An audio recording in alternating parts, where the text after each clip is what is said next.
जय हिंद दोस्तों, वंदे मातरम। लॉकडाउन के समय पर जब लोग घरों में बंद थे तब एंटरटेनमेंट इंडस्ट्री ने उन्हें एंटरटेन करने में कोई कोर कसर नहीं छोड़ी थी। उस दौरान अलग अलग ओटीटी प्लेटफॉर्म्स पर तरह तरह के कंटेंट आपके सामने लाए जा रहे थे, जिनकी कहानियों ने ऑडियंस को बहुत ज़्यादा एंटरटेन किया था और सीट से बांध के रखने का भी काम किया था। हालांकि ये एक दौर ऐसा भी था जब ओटीटी के ऊपर एक्सपेरिमेंटेशन चल रहा था और काफ़ी बल्क में कंटेंट को अपलोड किया जा रहा था, जिसमें कई बार कंटेंट की क्वालिटी से भी कॉम्प्रोमाइज़ किया गया था। बॉलीवुड में पॉलिटिकल थ्रिलर फिल्में बनाने वाले फिल्ममेकर प्रकाश झा इस दौरान अपनी डेब्यू वेब सीरीज आश्रम लेकर आए थे, जिसे उस समय पर ऑडियंस का ढेर सारा प्यार मिला था और इसे एक पॉपुलर वेब सीरीज की लिस्ट में शामिल भी कर दिया गया था।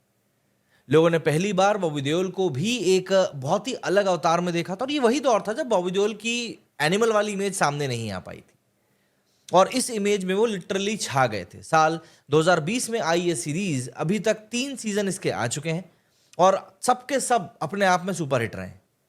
सीरीज के हर एक किरदार की अपनी कहानी है और अपना एक मकसद है, जिसे वो पूरा करते हुए नजर आ रहा है। पिछले सीजन में यही दिखाया गया था कि बॉबी देओल के किरदार वाला जो बाबा निराला है, उसने परमिंदर और पम्मी पहलवान का गलत फायदा उठाया था और वो उसे अपने जाल में फंसाकर उसके साथ गलत काम कंटिन्यू करता है, जिसके बारे में पम्मी को पता चल जाता है और वो बाबा का सच दुनिया के सामने लाने की कोशिश में लग जाती है। लेकिन भगवान कहे जाने वाले बाबा निराला बच निकलता है। अब इस सीरीज के तीसरे सीजन का दूसरा पार्ट रिलीज हो चुका है, जिसमें पम्मी और बाबा की लड़ाई को दिखाया गया है। अब अगर हम बात करें इसके आखिरी पार्ट के बारे में, जो कि कहा जा रहा है, तो पिछले पार्ट में पम्मी को कोर्ट द्वारा जेल भेज दिया गया था। उस पर आरोप लगाया था कि वो बाबा निराला पर झूठे आरोप लगा रही है और साथ ही वो अपने भाई और पिता की हत्या की भी जिम्मेदार है। उसके साथ जेल में बदसलूकी होती है और इसी बीच सदमे से उसकी माँ की भी मौत हो जाती है। पम्मी इस दौरान पूरी तरह से टूट चुकी होती है, लेकिन बाबा निराला खुलेआम बाहर घूम रहा होता है। वो पम्मी के पास जेल में पहुंचता है, जहां पम्मी उसके पाँव में गिर जाती है और वो उससे माफी भी मांगती है, जिससे बाबा का मोम जैसा दिल पिघलने सा लगता है। निराला बाबा उर्फ मोंटी पम्मी को जेल से छुड़वाने की बातें भी करता है, जिससे कि भोपा स्वामी मतलब कि चंदन रॉय भड़क जाता है और मोंटी को वार्निंग भी दे देता है। पम्मी बाबा के आश्रम में आ जाती है, जहां पर वो अपना बदला हुआ रूप अपनी भाभी बबीता लोचन, चित्रा चौधरी ने जो किरदार निभाया, उसके सामने दिखाती है। वो उसे समझाने की कोशिश करती है, लेकिन पम्मी बाबा की भक्ति में लीन होने का नाटक करती रहती है। इसी बीच वो भोपा स्वामी को भी अपने जाल में फंसा लेती है। वो उसे अपने करीब आने देती है, जिसे देखकर निराला बाबा भड़क जाता है और भोपा स्वामी का शुद्धिकरण करवा देता है। शुद्धिकरण अगर आपको नहीं पता है तो जब आप इस सीरीज को देखेंगे आपको पता चल जाएगा।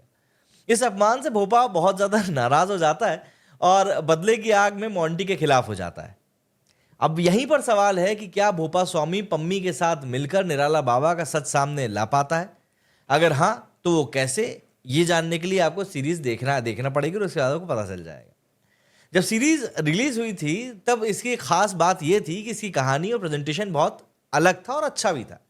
जिस तरह से प्रकाश झा ने अपनी सीरीज में बड़े बड़े सेट्स दिखाए थे और एक विशाल आस्था की दुनिया दिखाई थी, उसे देखकर हर कोई इससे इंप्रेस हो गया था। कई लोगों ने तो उसको रियलिटी के कई सारे बाबाओं से रिलेट भी किया था। जिस तरह से प्रकाश झा ने आस्था के नाम पर ढोंग और छल कपट का कॉन्सेप्ट लोगों के सामने पेश किया था, वो तारीफ के काबिल था। लेकिन सीरीज जैसे जैसे आगे बढ़ती रही, इसकी रफ्तार काफी स्लो होती गई। इसका स्क्रीन प्ले इतना ज्यादा स्लो हो गया कि ये लोगों को सीट से बांध कर रखने में कहीं ना कहीं नाकामयाब हो गई। लोग इसके 1 या 2 एपिसोड्स देखकर ही थकान सी महसूस करने लगे। पहले और दूसरे सीजन में जहां सिर्फ 3 महीने का फर्क था, तो वहीं इसके तीसरे सीजन के पहले और दूसरे पार्ट में करीब 3 साल का फर्क नजर आया, जिससे कि ऑडियंस सीरीज से अपना पूरा कनेक्शन ही खो बैठी थी। हालांकि इस सीजन की शुरुआत में आपको एक लंबा रिकैप देखने को मिलता है, जिससे कि आपको पहले की कहानी का पूरा अंदाजा लग जाता है। इस पार्ट में कहानी आपको कुछ ज्यादा ऑफर नहीं करती है। जब इसका ट्रेलर रिलीज हुआ था तभी इस बात का अंदाजा लग गया था कि इस सीजन में क्या होने वाला है। इस बार केवल 5 एपिसोड्स हैं और सभी एपिसोड्स लगभग 30 से 45 मिनट के आसपास के हैं, लेकिन कभी कभी आपको ये भी काफी ज्यादा बड़े लगेंगे। एपिसोड्स के दौरान कई सारे सीन्स इतने ज्यादा लंबे हैं कि आप सोचते हैं कि यार क्या है ये, कब खत्म होगा ये, और ये आपके इंटरेस्ट को खत्म करने का काम भी करता है, एक मोमेंटम तोड़ देता है। हालांकि लास्ट में आश्रम की कहानी को एक सही मोड़ पर खत्म किया गया, जिसे देखकर आपका मन भी खुश हो जाएगा। इस सीजन में भी मेन हीरो और विलन खुद बॉबी देओल ही है। उनका काम पिछले सीजन की ही तरह शानदार रहा है। उन्होंने बाबर निराला का किरदार जिस तरीके से निभाया है, आपको उसी से अंदाजा हो जाएगा कि यार ये बंदे ने वाकई में इसके ऊपर काम किया है। अब देखिए, पूरी श्रद्धा और निष्ठा के साथ बॉबी देओल के इस किरदार की अगर हम लोग बात करें तो देखिए वो बहुत ही ज़्यादा घटिया है। वो जब भी स्क्रीन पर अपने आपके सामने आएंगे, आपको कहीं ना कहीं ऐसा लगेगा कि यार ये क्यों ही आ रहा है, लेकिन ये इसलिए होगा कि उसका एक्टिंग इतनी ज़्यादा अच्छी है। जिस तरह का किरदार उनका दिखाया गया है, बॉबी का किरदार दिखाया गया है, बॉबी ने अपने आप को ठीक उस किरदार में पूरी तरह ढाल लिया है। वो ऐसे नजर आए हैं कि मानो अगर वो किसी को भी कुछ कहेंगे तो कोई उनकी बात को वो टालेगा ही नहीं, जिसके लिए हमें सपोर्टिंग एक्टर्स की भी कहीं ना कहीं तारीफ करनी चाहिए। पम्मी के किरदार में अदिति पोहानकर ने काफ़ी अच्छा काम किया है। उन्होंने बदले की आग में जल रही एक लड़की को इस सीजन में इतना असरदार बना दिया है जिसे देखकर हर किसी का दिल दहल ही जाएगा। उनकी एक्टिंग कमाल की है और वो सही समय पर सही एक्सप्रेशन भी देती हुई नजर आती है। भोपा स्वामी के किरदार में एक्टर चंदन रॉय इस सीरीज में एक सरप्राइज एलिमेंट के तौर पर सामने आए हैं। उन्होंने अपना रोल इस तरह निभाया है जिसे देखकर आप उनके टैलेंट की तारीफ किए बिना रह नहीं पाएंगे। वहीं एक्ट्रेस चित्रा चौधरी, एक्टर दर्शन कुमार, सचिन श्रॉफ को जितनी भी स्क्रीन टाइम मिला है उन्होंने उसमें काफ़ी अच्छा परफॉर्म किया है। लास्ट में अगर आप इस सीरीज़ के फ़ैन रहते हैं तो आप इस सीरीज़ को देख सकते हैं। ऐसा नहीं है कि आपको देखकर बिल्कुल ही लगेगा कि यार क्या ही देख लिया। बाकी अगर आपने देख लिया तो आप भी अपना व्यू पॉइंट ज़रूर बताइएगा। मेरे सुनिए फिलहाल इतना ही। जय हिंद, जय भारत।